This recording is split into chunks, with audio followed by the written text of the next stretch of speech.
प्रकाश की राह चैनल के दर्शकों को नमस्कार। आज आपको रूबरू करा रहे हैं केएल जाटव साहब हैं लखनऊ से, जो आकाशवाणी में इंजीनियर रहे हैं और वो अब सामाजिक कार्य में बढ़ चढ़ के हिस्सेदारी लेते हैं। और दूसरे साथी हमारे हैं एस.आर. बौद्ध सर, जो भारत सरकार में एक उच्च अधिकारी रहे हैं और वो भी उत्तर प्रदेश बौद्ध महासभा के अध्यक्ष भी रह चुके हैं, भारतीय बौद्ध महासभा के, और इस समय सामाजिक कार्य में बढ़ चढ़ करके भाग ले रहे हैं। तो आज मैं एस.आर. बौद्ध सर से जानना चाहेंगे कि क्या बसपा को इंडिया गठबंधन में बिना बुलाए ही जाना चाहिए या नहीं जाना चाहिए। इंडिया गठबंधन, क्योंकि बार बार लोग सवाल करते हैं कि बसपा को, मायावती जी को इंडिया गठबंधन में जाना चाहिए, लेकिन इंडिया गठबंधन ने अब तक मायावती को बुलाया नहीं है, तो उनको जाना चाहिए या ना जाना चाहिए, इस विषय में हमारे दर्शकों को मार्गदर्शन दें। एस.आर. बौद्ध सर। जय भीम, नमो बुद्धाय। जय भीम। केएल जाटव सर और इस चैनल के संपादक एडिटर आर.पी. गौतम सर और सभी दर्शकों को जय भीम, नमो बुद्धाय। एक शब्द में मैं कहूंगा शुरू में, बसपा को बिना बुलाए नहीं जाना चाहिए। क्यों नहीं जाना चाहिए? देखिए, हम अगर अपने पुराने इतिहास में जाएं, बीएसपी के जी, बीएसपी का गठन जी मानवर साहब के द्वारा 14 अप्रैल 1984 को हुआ था। जी आप सब समझते हैं 14 अप्रैल हमारे लिए कितना महत्वपूर्ण है। जी उस महापुरुष का पावन जन्मदिन है, जिसकी वजह से आज हम आप सब बैठ पा रहे हैं, बोल पा रहे हैं। बोध शब्द बाबा साहब डॉक्टर अम्बेडकर का जन्मदिन, और बोध शब्द बाबा साहब डॉक्टर अम्बेडकर पूरी तरह से समतावादी विचारधारा के व्यक्ति थे। उनकी उन्हीं के एक पक्षों पर चल करके या उन्हीं के बनाए हुए नियम कायदे के अनुसार चल करके बीएसपी का गठन हुआ। पूरी तरह से बहुजन विचारधारा के अनुसार गठन हुआ बीएसपी का। और बीएसपी ही नहीं, बीएसपी के हमारे जितने भी बहुजन महापुरुष हुए हैं, सभी समतावादी विचारधारा के रहे हैं। और समतावादी विचारधारा के व्यक्ति कभी भी अपने सम्मान के साथ समझौता नहीं करता है।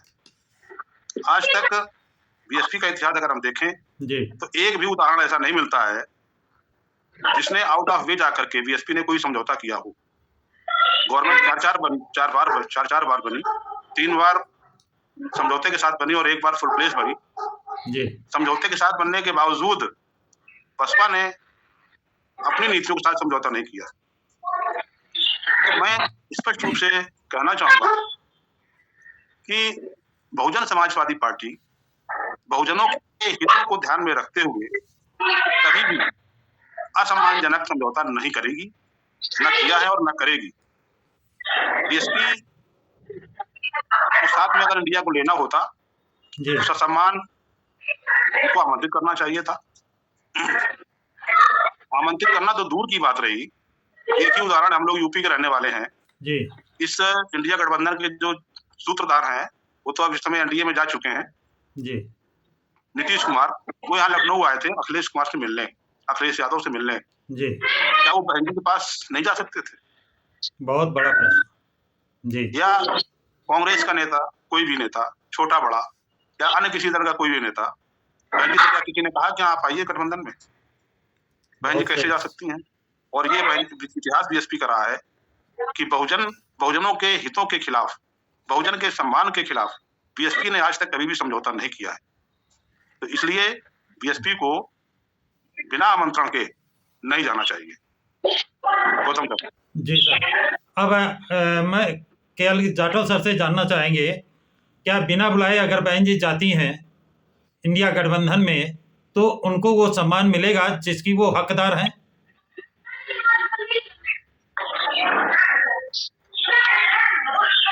जी, थोड़ा सा डिस्कनेक्ट हो गया था, मैं फिर से करिए रिपीट, क्या क्या बोल रहे हैं? ये है कि बिना बुलाए अगर बसपा सुप्रीमो मायावती जी इंडिया गठबंधन में जाती हैं तो उनको वो सम्मान मिलेगा जिसकी वो हकदार हैं? बिना बुलाए जाने पर क्या वो उनको सम्मान मिलेगा? नहीं, देखिए ऐसा है कि बिना बुलाए जाना है या नहीं जाना है, ये समाजवादी पार्टी की मानसिकता पे डिपेंड करता है। मैंने ये नोट किया है कि जिस तरीके से हमारे लोग भाजपा में जाते हैं, जी जिस तरीके से हमारे लोग कांग्रेस में हैं, तो कांग्रेस की लीडरशिप उनको एक्सेप्ट करनी पड़ती है, बीजेपी की लीडरशिप उनको एक्सेप्ट करनी पड़ती है। जी इसी तरह से समाजवादी पार्टी का जो ग्रुप है, उसकी भी लीडरशिप जो है, समाजवादी पार्टी वो भी जो है, जो अपर कास्ट लोग हैं, वो हैंडल करते हैं। जी तो इसी वजह से अखिलेश यादव चाहते हुए भी चाह रहे हैं कि हम बुलाएं, लेकिन वो बुला नहीं पाते हैं। और इसीलिए जो जो उनके सलाहकार जो हैं, जिनकी मानसिकता इस तरह की है कि वो बिना बुलाए आ जाए तो हम उनको हैंडल करेंगे, अगर हम बुलाएंगे तो मायावती हमको हैंडल करेंगे। बात यहाँ पे आकर रुकती है कि जो है, जो मानसिकता है, तो बहुत बड़ी मानसिकता बात। वहाँ भी जो है, मानसिकता वो अपर कास्ट वाली मानसिकता समाजवादी पार्टी के अंदर है। मैंने कई लोगों को देखा है कि जो समाजवादी पार्टी में लोग हैं जी और इधर अम्बेडकरवादी जो लोग गए थे, वो वहाँ मतलब घुट रहे हैं। जी अभी के गौतम का एग्जाम्पल है, देखो वो बाहर आ रहे हैं। मेरी मुलाकात हुई थी, एक बार कह रहे कि मैं वहाँ रह करके बहुत खुश नहीं हूँ, मैं बहुत परेशान हूँ वहाँ पे, मुझे वहाँ से निकलना चाहिए। तो जब तक उनकी मानसिकता जो है नहीं बदलेगी, जब मानसिकता बदलेगी तभी वो बुलाएंगे, और मानसिकता नहीं बदल रही तो सीधा सीधा मैं कहना चाहता हूँ एक लाइन में कि जो समाजवादी पार्टी के लोग हैं, जी they are being handled by the upper caste जो मेंटालिटी, तो उसकी वजह से वो बहन जी को ना बुलाएंगे। अगर बुलाते हैं तो फिर बाबा साहब अम्बेडकर अगर उनके अंदर थोड़ी भी विचारधारा है तो वो बुलाएंगे, ठीक है। मेरा कहना पहले से भी रहा है कि जी कोई भी दलित पार्टी, कोई भी ओबीसी डोमिनेटेड पार्टी अगर बाबा साहब के सिद्धांत पे नहीं चलती है तो लॉन्ग टर्म में वो सर्वाइव नहीं कर पाएगी।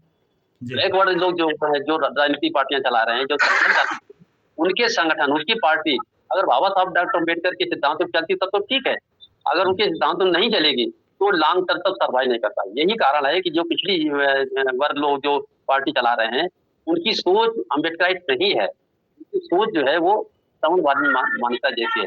इसलिए वो बहन जी को नहीं बुलाएंगे, और बहन जी अगर बिना बुलाए जाती तो उनकी इज्जत नहीं होगी। तो ये चीज है, आई एम वेरी क्लियर कि उनकी भी मानसिकता जो है, एक लाइन फिर बता रहा हूँ कि समाजवादी पार्टी की जो लीडरशिप में है, जो टॉप मोस्ट लोग जो पॉलिसी डिसीजन लेते हैं, वो अपर कास्ट लोग हैं। यानी मनवादी व्यवस्था पे आधारित है। Yes yes yes. जी हाँ, तो सर मैं एसआर बहुत सर से जानना चाहेंगे कि अगर वो इंडिया गठबंधन में नहीं जाती है बसपा सुप्रीमो, तो उनके लिए क्या विकल्प है, क्या करना चाहिए? सबसे पहले मैं केएल जाटव सर की बात को थोड़ा सा और आगे बढ़ाना चाहूंगा जी उसके बाद आपके क्वेश्चन का जवाब आगे मैं बढ़ाऊंगा। जी सर। जाटव सर ने कहा कि समाजवादी पार्टी इंडिया गठबंधन में केवल समाजवादी पार्टी नहीं है, सबसे बड़ा दल तो कांग्रेस है जो राष्ट्रीय पार्टी है, तो क्षेत्रीय पार्टी केवल यूपी की है। जी तो कांग्रेस पार्टी का भी कोई नेता नहीं बुला रहा है बहन जी को। जी सही। अन्य जो घटक दल है, नीतीश कुमार को मैंने बताया कि नीतीश कुमार यहाँ आए थे, फिर भी नहीं, उन्होंने बहन जी से मिलना ही मुनासिब नहीं समझा। जी हाँ। अन्य भी जो घटक दल हैं वो भी नहीं कोई बात कहते हैं बहन जी के पक्ष में, या बहन जी को बुलाया जाए कि ना बुलाया जाए। जी जी बल्कि जो एक शायद मैं समझ रहा हूँ कर्नाटक बंगलौर में जो मीटिंग हुई थी एनडीए की, इंडिया की, जी हाँ। उस मीटिंग के बाद तो यही आया था कि समाजवादी पार्टी ही विरोध कर रही है कि बहन जी को ना बुलाया जाए। बल्कि वो जो इनके राष्ट्रीय महासचिव हैं मिस्टर रामगोपाल जी, रामगोपाल यादव जी, उन्होंने इस बात को कहा, दिल्ली अन्य छोटे बड़े नेताओं ने इस बात को कही।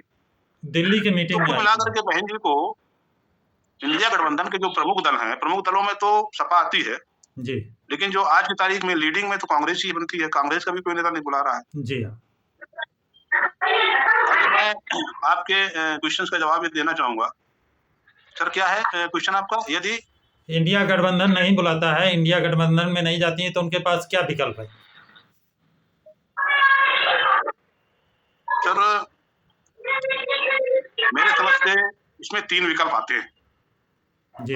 एक दलित मुस्लिम गठजोड़ जी जो नैसर्गिक गठजोड़ रहा है, कोई आज का गठजोड़ नहीं, बहुत पुराना गठजोड़ है जी।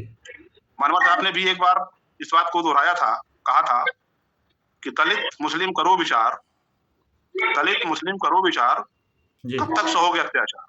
जी जी ये मानवर साहब के शब्द हैं। जी तो उसके बाद, उसके पहले, मानवर साहब के भी पहले बुद्धशत बाबा साहब डॉक्टर अम्बेडकर ने जब वो एक मीटिंग के लिए चौधार तालाब के बाद जो मीटिंग किया था उन्होंने, जी वहां भी जमीन जो दी थी एक मुस्लिम भाई ने दी थी। जी हाँ सावित्रीबाई फुले को विद्यालय खोलने के लिए जमीन फातिमा शेख बीबी ने दिया। जी दूसरी बात हम यूं भी कह सकते हैं कि जो मुस्लिम भाई हैं, जी हाँ यहाँ के मूल निवासी भी हैं, काफी, पूरे नहीं, कुछ मुस्लिम, कुछ समुदाय हैं जो मुस्लिम के जी मैक्सिमम है, वो यहाँ के मूल निवासी हैं, यानी हमारे ही भाई हैं वो। जी हाँ किन्हीं कारणों से दबाव में, लालच बस उन्होंने मुस्लिम धर्म स्वीकार कर लिया, जी लेकिन हैं वो मूल निवासी ही यहाँ के देश के। जी हाँ तो इस तरह से वो, उनको हमारे साथ जुड़ने में कठिनाई नहीं होती है। और आज की तारीख में अगर हम देखें तो 20% मुस्लिम है और 22% हम लोग हैं, तो करीब 42% वोट हो जाता है। जी 42 कितना आता है वो एक अलग इशू है, लेकिन फिर भी एक अच्छा गठजोड़ हमारे लिए बनता दिखाई देता है, बन सकता है। जी हाँ बीएसपी के सामने एक दूसरा विकल्प भी है, जो बहन जी ने शुरुआत भी कर दिया है, छोटे छोटे क्षेत्रीय दलों के साथ गठबंधन करें। जैसे पंजाब में गठबंधन हो गया अकाली दल, जी यहाँ से निर्मला से हो गया, इधर आपका छत्तीसगढ़ में गोंडवाना आदिवासी जो पार्टी है उससे भी हो गया है। जी अन्य भी छोटे छोटे दल हैं जिनके साथ समझौता हो सकता है जी और करने का प्रयास भी शायद किया जाएगा। और तीसरा जो गठबंधन है जो संभावित है, बसपा और कांग्रेस, क्योंकि अब इंडिया तो मैं समझता हूँ लगभग बिखर सा गया है, कुछ बचा नहीं उसमें। जी तो अगर इंडिया में कुछ बचा ही नहीं तो इंडिया में रहकर क्या करेंगे लोग। तो ये भी संभावना है कि कांग्रेस और बीएसपी और छोटे मोटे दल मिल करके एक नई दिशा दे सकते हैं। हालांकि यूपी में कांग्रेस नहीं है, ना के बराबर है चूंकि, लेकिन वो दूसरी राष्ट्रीय पार्टी है, देश के अन्य राज्यों में उसकी सरकारें भी हैं, वोट बैंक भी है। तो वहां इस बात को सोच करके कि बसपा और कांग्रेस का समझौता, गठबंधन हो सकता है। और उसका एक सबसे बड़ा जो फायदा होने वाला है, क्योंकि मुस्लिम समाज बीएसपी से अब तक पूरी तरह से जुड़ नहीं पाया है। उसकी क्या सोच है ये मैं भी नहीं समझ पाता हूँ, क्यों नहीं जुड़ता है, जी जबकि देश की कोई भी राजनीतिक पार्टी नहीं है जी जिसने बीएसपी के अलावा कोई पार्टी नहीं है जिसने मुस्लिम समुदाय के लोगों को अधिक से अधिक प्रेफरेंस दिया हो, अधिक से अधिक टिकट दिए हों। लेकिन उसके बावजूद मुस्लिम समाज बसपा को वोट नहीं करता आया है। संभावना बन सकती है कि चूंकि मुस्लिम समाज अपने आप को आज की तारीख में असुरक्षित महसूस कर रहा है, बुरी तरह से कर रहा है, तो वो तो उसी जगह जाएगा जहां पर समझे कि हाँ ये बीजेपी का सफाया कर सकते हैं या उसके साथ अच्छे मुकाबला कर सकते हैं।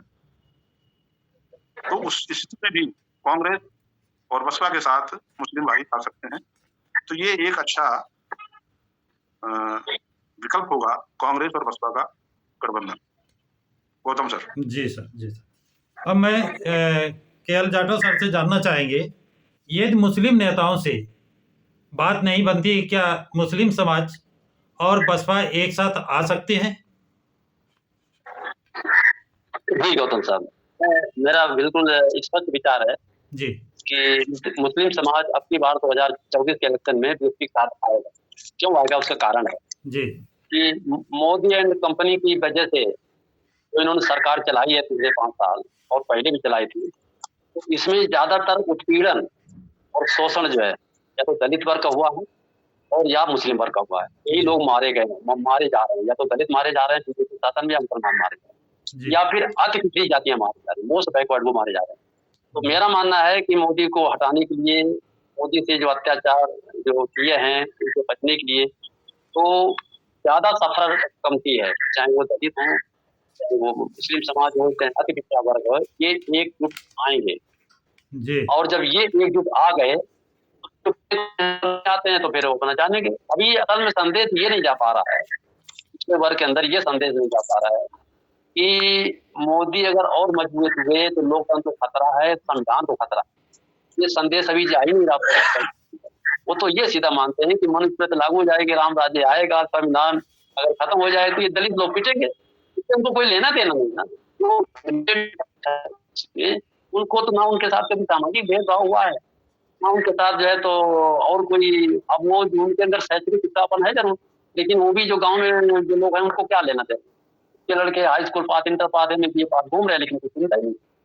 उनकी खेती बाड़ी चल रही है और जरूरत पड़ने पे मोदी एंड कंपनी की वजह से उठाने पर जो वही लोग अन्य अत्याचार उनके साथ करते हैं, मुसलमान हो चाहे जो।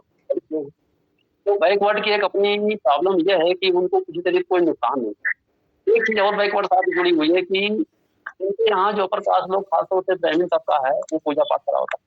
तो बैकवर्ड ये भी चिंता है कि अगर ब्राह्मण नाराज हो जाए तो मोदी हम बात नहीं मानेंगे कि हमारे साथ ये आस-पास लोग जुड़े हैं, तो ब्राह्मण नाराज हो जाए तो हमारा कथा बहुत कम करवाएगा। जितने शुभकार होते हैं वो पंडित जी करवाते हैं, तो पंडित जी का विरोध करने की पोजीशन नहीं है। दिक्कत ये है, इसलिए जो है जो टॉप मोस्ट बैकवर्ड लीडरशिप है वो मतलब साथ नहीं आ रही थी केस में, लेकिन मोस्ट बैकवर्ड है वो आएगा बीएसपी साथ में। और जो मुस्लिम तबका है जो 2022 में टेस्ट किया था कि पूरा मुस्लिम तबका पे गया, इवन दलित वर्ग के बहुत सारे लोग चले गए, बीजेपी घुराने की साइकिल के साथ चले गए। तो अब की बार सोच रहे हैं कि मुसलमान तबका सोच रहा है कि जितना हमने समाजवादी पार्टी सपोर्ट किया था उतना अगर बीएसपी सपोर्ट कर दिया तो बीएसपी सरकार करेगी। समाजवादी पार्टी के वोट बढ़ के 10% बढ़ के जो करीब 35% हो गया तो अभी तक नहीं कर पाए। तो ये जो वोट शेयर ज्यादा है दलित कम्युनिटी का और मुस्लिम कम्युनिटी, ये जो बताया आपको बहुत सामने 42% हो रहा है, इसमें और जुड़ जाएगा जो मोस्ट बैकवर्ड है जुड़ जाएगा। तो हमारी समझ से अगर ये सब आ जाते हैं, जुड़ जाते हैं, तो किसी के अलायंस की करने की जरूरत नहीं पड़ेगी। ये जो बहन जी अपनी बात फर्म है कि हमें किसी समझौता नहीं करना है, जाना ही नहीं है, हम इतने खुद मजबूत होकर आ जाएंगे तो हमें किसी पैड करने की जरूरत नहीं पड़ेगी। तो हमारे समझ से यही विकल्प है बीएसपी साथ में कि मुस्लिम तबका आएगा हमारे साथ में, और जो ज्यादा सफल रहे हैं बैकवर्ड तबका वो भी आएगा, कुछ नहीं आएगा तो फिर तो कम मार पड़ गई तो और मार पड़ेगी उनके ऊपर, क्योंकि जहाँ जहाँ जो है मार पड़ रही है बैकवर्ड के ऊपर वो तो मतलब जान रहा है कि हमें दलित और बैकवर्ड एक, क्योंकि जो मार नहीं पड़ रही, जिनको कोई अत्याचार नहीं बीजेपी की वजह से तो बढ़िया आराम से उनके लिए जैसे बीजेपी कांग्रेस हो गए। तो आई थिंक जो है बीएसपी ने अपनी व्यवस्था कर ली है, बीएसपी ने अपनी व्यवस्था कर ली है। जब डिक्लेयर हो जाएगा तो सब पत्ते धीरे धीरे खुल जाएंगे, पत्ते खुलेंगे और हमारे पास अच्छा अल्टरनेट है व्यवस्था की नहीं है। मैं मानता कर रहा हूँ तो उन्होंने अच्छी व्यवस्था कर दी और वो अच्छा विकल्प देने की पोजीशन में है। जी सर, कांग्रेस, मैं सुनता हूँ कांग्रेस का सोच ये है कि मुस्लिम समाज जो समाजवादी पार्टी से असंतुष्ट हो रहा है, नाराज हो रहा है, वो कांग्रेस की तरफ जा रहा है। और इसी तरह अनुसूचित जात अनुसूचित जनजात के लोग नाराज हो बसपा सुप्रीमो मायावती से और वो भी कांग्रेस की तरफ चला जाए। कांग्रेस ये चाह रही है, कांग्रेस शेड्यूल वोट चाह रही है, लेकिन नेतृत्व लीडरशिप नहीं लेना चाहती है, ऐसा लोगों का कहना है। इस पर अपने विचार दें सर। हाँ देखिए गौतम साहब, मैं इस पर बता रहा हूँ, वो लोग दलित लोग जो है, मुस्लिम लोग जो है सोच रहे हैं कांग्रेस को सपोर्ट करने से हमारा भला हो जाए। राजस्थान में तो देख लिया 5 साल तक, राजस्थान में दलित लोग कितना भला हुआ, मुसलमान को वहाँ भला हुआ। छत्तीसगढ़ में अब आपकी सरकार देखी कांग्रेस की 5 साल तक, वहाँ आज जाते हो कितना भला हुआ, कितना दलित लोग भला हुआ, सबके सामने एग्जाम्पल है। और जब बीजेपी नहीं थी तो कांग्रेस हुआ करती थी सत्ता में, तो कांग्रेस ने इन लोगों कितना भला किया, कितना कोटा फिलअप किया, कितना मुसलमान, केवल वोट लेने के लिए कांग्रेस करती है। लेकिन जब लीडरशिप हो जाएगी, और उत्तर प्रदेश तो है ना याद, मैं तो सोचता हूँ कि अगर दलित लोग नहीं समझे, कांग्रेस की जरूरत नहीं छोड़ी, और जब मुसलमान तबका भी नहीं सोचा कांग्रेस की, अभी मैं बता रहा हूँ कि बीएसपी का विरोध करने मतलब है बीजेपी मजबूत करना, चाहे मुसलमान कर ले। बीएसपी अगर कमजोर हुई तो बीजेपी मजबूत होगी, कांग्रेस मजबूत नहीं होगी। कांग्रेस वोट देना मतलब है बीजेपी को मजबूत। ये बात अगर मुसलमान सोच लेगा तो फिर कांग्रेस कर नहीं जाएगा। कांग्रेस वोट देने मतलब है बीजेपी को मजबूत करना। दलित लोग देख ले, दलित कम्युनिटी अगर वोट कांग्रेस देगी तो भी बीजेपी मजबूत होगी, और मुसलमान तबका अगर कांग्रेस वोट देगा तो भी बीजेपी मजबूत होगी। ऐसे आंकड़े मतलब बता रहे हैं, ऐसी स्थिति बनी हुई समाज। गौतम साहब जी सर, आपने बहुत बड़ी बात कही कि अगर बसपा को, बीएसपी को कमज़ोर करने का प्रयास किया जाएगा, तो इससे भाजपा जोरदार होगी, वो बलशाली होगी, कांग्रेस कमज़ोर होगी और एनडीए को हराना बड़ा मुश्किल हो जाएगा। इसलिए आपका कहना है कि बसपा को मजबूत करें, बसपा को या तो इंडिया गठबंधन में ले या उसके साथ लोग जुड़ें। मोस्ट ओबीसी समाज भी बसपा से जुड़ने में गुरेज करेगा या बसपा से जुड़ेगा? नहीं, मोस्ट ओबीसी तबका भी इसके साथ आएगा, क्योंकि उसको भी मार पड़ी है।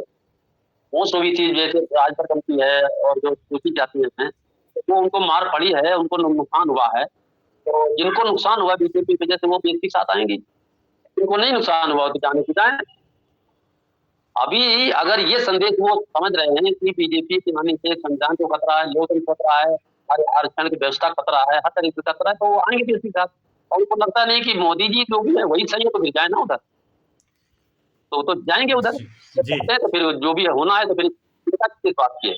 बीजेपी को मजबूत करेंगे तो फिर वो अपने हिसाब से काम करेंगे, उसमें क्या है। जी, अब अंतिम प्रश्न यशार बहुत सर से ले लेते हैं। तो लोगों का ये कि दलित, मुस्लिम और मोस्ट ओबीसी क्या एक मंच पर आकर के और एनडीए को हराने में के लिए पर्याप्त है?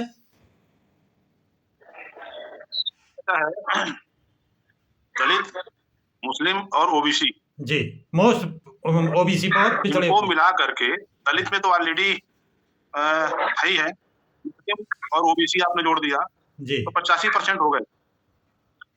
तो क्या 85% एक साथ कभी रहे हैं? अगर रहे होते तो आज ये दुर्गति ना होती।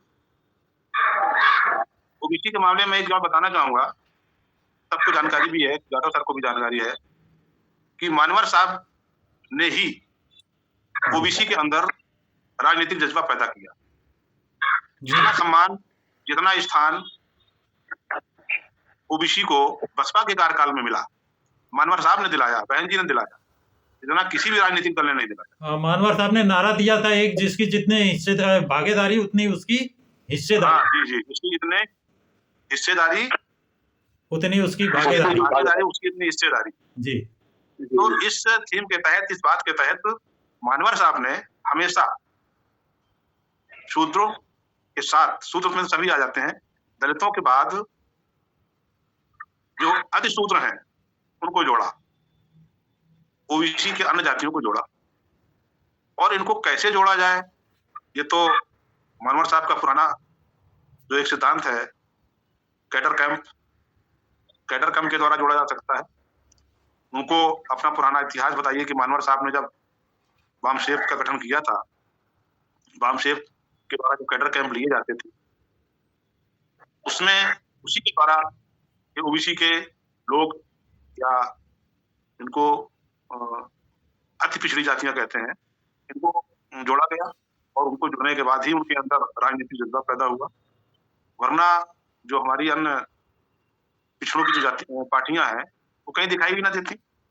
मानवर साहब के टाइम से ही तो समाजवादी पार्टी या इधर जनता दल यू, ये सब तभी तो बने, राष्ट्रीय जनता दल बिहार का या अन्य और जो पार्टियां हैं छोटी छोटी, ये मानवर साहब के बाद ही आए ढंग से।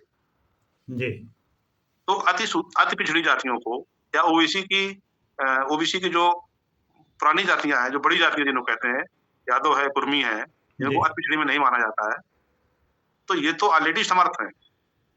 जी हाँ, लेकिन मेरी निगाह में यही ऐसी जातियां हैं जो एनडीए के साथ, अगर यही लोग अपने दिमाग को, अपनी सोच को बदल लें कि नहीं, हम 85% के लोग हैं और हम जब एक साथ होंगे तो निश्चित रूप से हम सफल होंगे, और अगर हम अलग अलग रहेंगे तो कुछ भी नहीं हो पाएगा। इसलिए हमें हर हाल में 85% के लोगों को एक साथ संगठित होना पड़ेगा, एक मंच पर आना पड़ेगा। उस समय हमें ना इंडिया की जरूरत पड़ेगी और ना एनडीए की जरूरत पड़ेगी। हम स्वयं ही संगठित होकर के अपनी सरकार बना सकते हैं, अपने कामों कर सकते हैं, और हमें किसी से कुछ भी मांगने की जरूरत नहीं पड़ेगी, ऐसा मेरा मानना है। जहां तक मुस्लिम समाज की बात है, मैं सुना उसको दोहराना चाहूंगा, एक दो बात और कह करके जी समाप्त करूंगा। मुस्लिम समाज इस समय बहुत ज्यादा असुरक्षित महसूस कर रहा है अपने आप, और जो राजनीतिक दल मुस्लिम समाज को सुरक्षा का भरोसा दिला सके या दिलाने की तरफ वो सोचे कि हाँ ये दल हमें सुरक्षित रख सकता है, उसी जी तरफ वो जाएंगे। बल्कि हमने तो एक दो बार ऐसा भी सुना है कि जब इंडिया के लोग आपस में बिखर रहे हैं, जी समाजवादी पार्टी को हमने बहुत देख लिया, कई सालों से देख रहे हैं, बसपा के साथ कोई आना नहीं चाहता है, उसको अछूत पार्टी मान रहे हैं लोग। अन्य दल, सवर्ण जातियों के जो दल है, वो बसपा को अछूत मान रहे हैं। अगर अछूत ना मान रहे होते तो इंडिया में सबसे पहले बसपा को आना चाहिए था। जी तीसरा राजनीतिक दल है, लेकिन वो आज उस गठबंधन से अलग है। तो मुस्लिम समाज का कुछ तबका ये भी सोच रहा है कि जब इंडिया गठबंधन स्वयं में टूट रहा है, तो अगर हमें अपने आप को सुरक्षित रखना है तो क्यों ना हम एनडीए को वोट करें, एनडीए को वोट करें। ये मुसलमानों में हमें सुरक्षित रखना है, अपने बच्चों को सुरक्षित रखना है, तो हम ऐसी जगह भाई जब इंडिया के गठबंधन के दल आपस में ही टूट रहे हैं, तो हम इंडिया के दलों को ही वोट दें और हम सुरक्षित रहें। सबसे ज्यादा सुरक्षित मुस्लिम समाज ही अपने आप को महसूस कर रहा है, दलित इससे पीछे नहीं है, पीछे नहीं है। दलितों के साथ हो रही है उतनी ही, उससे कहीं ज्यादा ओबीसी के साथ भी हो रही है, और मुस्लिम के साथ तो जीने मरने का सवाल है। तो मैं समझता हूं कि ओबीसी के लोग, दलित लोग और मुस्लिम समुदाय के लोग अगर एक साथ मिल जाते हैं तो इससे अच्छा और इससे बड़ा गठबंधन कोई नहीं हो सकता है, और इसी से हमें सफलता मिल सकती है। बाकी इसमें कमी ज्यादा जो कुछ होती है वो तो बात की बात है। फिलहाल मैं इतना ही कहूंगा, जब हम सब इकट्ठे होंगे तभी हम जीतेंगे, जी इकट्ठा सर नहीं होंगे तो हम निश्चित रूप से मारे जाएंगे। इसको कोई रोक नहीं सकता है। हमारा जी देश का संविधान जी हाँ केएल हमें जाटव हर तरह सर की ताकत दे रहा है, लेकिन हम उसको समझ नहीं पा रहे। जी लोग हमारी जो राजनीतिक पार्टी है, इसको हम बीएसपी के नाम से जानते हैं। जी आप पे मैं एक शब्द कहूंगा, एक सेंटेंस कहूंगा, बीएसपी की कार्यप्रणाली में चाल, चरित्र और चेहरा, चाल, चरित्र और चेहरे में एकरूपता पूरी तरह से दिखाई देती है, जी और मन, वचन और कर्म में भी एकरूपता दिखाई देती है। जी हम अगर बीएसपी के लोगों में मान सम्मान का एहसास करा दें तो बहुत हमें लाभ मिल सकता है, और हमारी जीत निश्चित है। हमारे अधिकार बच जाएंगे, हमारा संविधान बच जाएगा। गौतम सर। जी सर केएल जाटव सर, आप ये सर बहुत की बातों से कितना सहमत हैं, संक्षेप में 2 मिनट में बताने का कष्ट करें सर। उनका अपना अनुभव है, मैं उनके साथ हूँ, जो बातें सही थी, लेकिन मैं जोड़ना चाहता हूँ कि मुस्लिम सबका एक बात ये जरूर, क्योंकि उनका यह है कि जहाँ नेता जाते हैं वो अगर बड़े नेता जाने के लिए, तो उनको मालूम है कांग्रेस नहीं हरा पाएगी, तो वो जो है क्योंकि मुस्लिम सबका ये जरूर पाएगा। मेरा असेसमेंट ये है लेकिन उत्तर प्रदेश को जितनी कम अच्छा कांग्रेस देना पड़ेगा, और दूसरे पूरे देश में जो है तो किया जा सकता है, उत्तर प्रदेश में कांग्रेस। आवाज दब रही है, आवाज थोड़ा तेज बोले सर।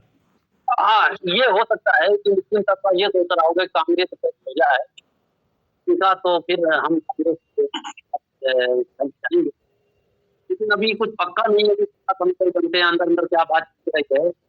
लेकिन जो बहनगी जो भी फैसला जो इनकी रहेगी वो सही रहेगी, तो केवल आकलन कर सकते हैं अंदर अंदर क्या चल रहा है और क्या कुछ मेहनत हो चुका है।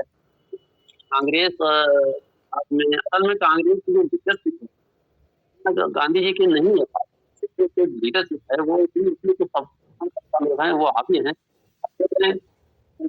कमलनाथ मध्य प्रदेश में बीजेपी ज्वाइन कर लिया, ये तो और कर रहे थे नुकसान। कांग्रेस के लीडर वो तो अलग बात, किसी दिन अलग विषय रखेंगे सर, उसको अलग विषय हाँ रखेंगे। तो उसको अलग विषय रखेंगे, लेकिन जी। मेरा समझना ये है कि मुसलमान तबका भी बात करेगा कि फैक्ट होता है तो जाएगा, लेकिन आई थिंक अल्टीमेटली जो है उसके बुद्धिजीवी लगे हुए हैं, जी, और वो जी। सोच रहे हैं कि PSC is the only option. अगर पीएससी के साथ में वो जुड़ जाएंगे, जब मुस्लिम वोट अगर एकजुट हो जाता है तो पीएससी कराया जा सकता है। ठीक ऐसा है, चल रहा ठीक, ठीक, ठीक। चल रहा है चल रहा है, लेकिन वो निकलती नहीं आ पा रहा था हमसे। चल रहा है, और हमारे जब तक इलेक्शन डिक्लेयर होगा तब तक बहुत सारी चीजें स्पष्ट हो जाएंगी। हमारी समझ से दलित मुस्लिम गठजोड़ जो होते रहेगा, वही हमारी सबसे बड़ी ताकत होगी। और बैकवर्ड तबका शायद नहीं जुड़ेगा, लेकिन बैकवर्ड तबका ज्यादा है भी नहीं, जो टाउन से खास करें पटेल समाज है, यादव समाज की ज्यादा है, 12% है दोनों मिला के, तो वो शायद ना जुड़े, या हो सकता है वो भी जुड़ जाए। लेकिन फिलहाल जो है वैसे इसमें जो बहन जी की जो रणनीति है बहुत प्रॉपर है, उनकी रणनीति वो बहुत सही निर्णय भी ले रही है, और हमें पूरा उनके ऊपर जैसी जैसी बहुत सारी चीजें हैं आरएसएस के लोग जो है जो बोलते हैं वही सब लोग फॉलो करते हैं, कोई इवेंट वक्त नहीं होता है। आज यहाँ बहन जी जो या जो नहीं बताना चाहते वो भी लोग जानना चाहते हैं, और नहीं मालूम पड़ता है। तो मेरा ये सुझाव है कि हमारे जो दलित कम्युनिटी के लोग हैं, पढ़े लिखे लोग खासतौर जो विरोध कर रहे हैं, घरों में बैठ के विरोध करें, काम कुछ नहीं करें, घरों में बैठ के विरोध करते हैं, जी, तो घरों में बैठ के विरोध ना करें। इस तरह से आरएसएस के लोग काम करते हैं, बीजेपी मजबूत होती है, दलित समाज के लोग आकर के भाईचारा जी। बना करके काम करना चाहिए और देश को मजबूत करने की कोशिश करनी चाहिए। चाहे वो बैकवर्ड के बीच में जाए, लेकिन घर से बाहर आना पड़ेगा लोगों को। जी, जी। जी सर, आज जो है ये निष्कर्ष निकलता है कि बसपा को इंडिया गठबंधन अगर सम्मान के साथ बुलाता है और बसपा सुप्रीमो को पीएम का चेहरा घोषित करता है, तो बसपा को बिल्कुल इंडिया बिल्कुल गठबंधन में जाना चाहिए।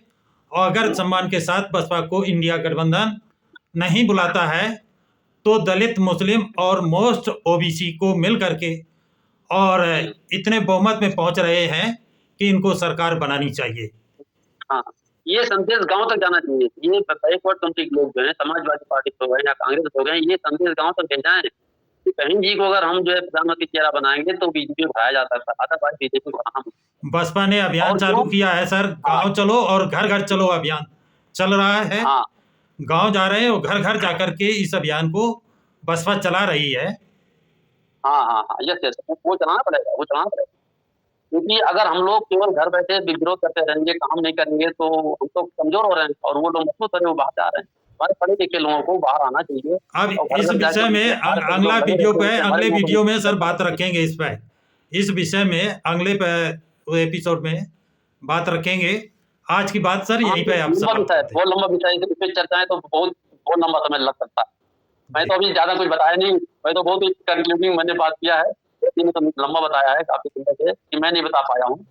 नेक्स्ट टाइम में फिर चलिए, बैठेंगे, फिर हम लोग बात हाँ, करेंगे। फिर मौका दीजिए सर, फिर मौका दीजिए। हाँ, जी ओके, जी बिल्कुल, I am thank you sir, thank you. जय सभी हिंद, श्रोताओं सभी को जय जय भीम, हिंद। नमो बुद्धाय।